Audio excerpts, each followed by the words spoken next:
ચાલો મિત્રો, તો આજ ભાવું કંઈક નવીનતમ શાક બનાવવા જઈ રહી છે, પણ આપણે એના વિપક્ષમાં સામેના પક્ષમાં ઊભા છે, કારણ કે આપને એ ફાવતું જ નથી શાક. એટલે શેનું શાક બનાવીશું તું? ઘોલાનું શેનું? ઘોલાનું ઘોલાનું. ઘોલાનું એટલે એટલે આમ ઘોલા કહેવાય. તો શું છે ઈ? દેખાતા જ નથી ઘોલા. આ રહ્યા આખી ડીશ ભરી છે. એ આને ટીંડોળા કહેવાય, બુદ્ધુ. ટીંડોળાય કહેવાય, ઘોલાય કહેવાય, નથી કાંઈ કહેવાય. ઈ મને ભૂલાઈ ગયું પાછું. ગોલા. ગોલા ને ઘોલા. ઘોલા. ઘ ઘરનો ઘ ઘોલા. આને ટીંડોળા કહેવાય. ઘોલા કહેવાય. આને ટીંડોળા કહેવાય. ઘોલા કહેવાય. મિત્રો, તમે કોમેન્ટ કરીને કહેજો કે આને ઘોલા કહેવાય કે ટીંડોળા કહેવાય. એ આપણને જે આવડતું હોય ને ઉભી રે. તને બહુ ખબર પડે ને કે આને ઘોલા કહેવાય ટીંડોળા. હવે આના વેલા હોય કે ઝાડવા હોય? વેલા હોય. હવે ઝાડવા હોય. વેલા હોય. એટલે બાપા ઝાડવા હોય. ઘોલાના વેલા હોય. ક્યાં હોય? આ ટીંડોળા કયો તોય ભલે ને ઘોલા કયો તોય ભલે, ખેતરમાં હોય, મારા કપાર ઉપર ન હોય. આના એલા ઝાડવા હોય. મને તો જ ખબર નથી પડતી કે મેં કી સોઘડિયા ફેરા ફરી લીધા.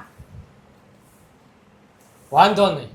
હવે આનો જવાબ હું પથ્થરનો જવાબ હું ઈટસે દઈ. તો મારી પાસે બેલા પડ્યા જ છે 24x24 ના. એ 24x24 ના હોય, 9x9 ના હોય બેલા. મેં મોટું પેશન્ટ બનાવડાવ્યું કપાળમાં મારવા તમારા. એટલે આનો સંભારો હોય, આનું શાક ન હોય તો સમય તો નવીનતમ બનાવી જ્યાં લે. આપને બનાવતા આવડતું હોય ને, હં. આ દુનિયા અત્યારે છે ને એવી છે કે તમને બનાવતા આવડતું હોય ને હં. એટલે તમારું ગમે એ હાલે. તમને આવડવું જોઈએ, તમારામાં કઈ કળા હોવી જોઈએ. એટલે મામા બનાવતા એ આવડવું જોઈએ. મામા બનાવવા હોય ને તો એ આપણું કામ નથી. તો મિત્રો કોમેન્ટ કરજો, ટીંડોળા અને ઘોલા બે એક. બીજી કોમેન્ટ કે ટીંડોળાનો સંભારો હોય કે શાક હોય. બેય બને, જે આવડે ઈ. મરચું નાખીને વઘારો, ચટણી નો નાખો એટલે ઈ તીખું જ થાય, એટલે એને કહેવાય સંભારો. ચોરસ કટકી કે ગોળ કટકી કરી અને વઘારો અને એમાં ચટણી ને મીઠું નાખો એટલે એને કહેવાય શાક. અત્યાર લગીન તો હું કોબીનું શાક ખાઈને બેવડો વળી ગયો.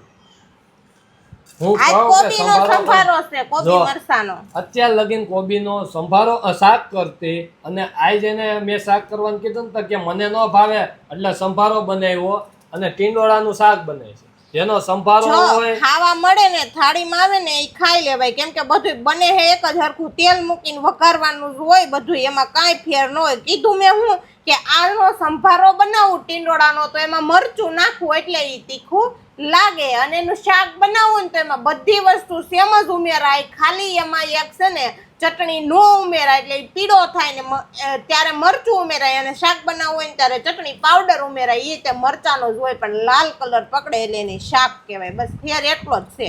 છે એટલે ફેરમાં ને ફેરમાં અમને બધું ખવડાવે. ગમે એમ એકડો ઘૂંટો, ઊંધેથી ઘૂંટો તોય ભલે અને ઉપરથી ઘૂંટો તોય ભલે, ઈ એકડો જ કહેવાય. એકડો તમારે ચાવીને તો બધું પેટમાં જ નાખવું છે, જેવું હોય એવું તો ખાઈ કાંઈ લેવાનું. વઘારાય ને કાંઈ ન કરે, બધું કાચું ખાઈ જવાય. તાલ્યો ખાવ, કાચે કાચું ખાવ. યો મને હવે વઘારેલું નથી ભાવતું, કાચું ક્યાંથી ખાવું? લ્યો વાત તો કરે પછી છે. સાનમુના વઘારેલું દહીં તઈ થાળીમાં ખાઈ લેજો ને. મારું જમવાનું બનાવતા નહીં, હું જઈશ બાર કાંઈ રૂપિયા બગાડવા નથી થતા. ભેગા કરો હશે ને તો કોક દિન છોકરાઓને ટાણે કાંઈ માયશે. આ તો એસઆઈપી કરી દો, કોણ ના પડે? એવું કાંઈ કરાવાય નહીં. અત્યારે છે પેલા એસઆઈપી ના અહીંયા ઉંદેડાઈ ગરા ફાંહો ખાતા હોય અને ન્યા એસઆઈ ક્યાં કરાવવા? એસઆઈપી કરાવે?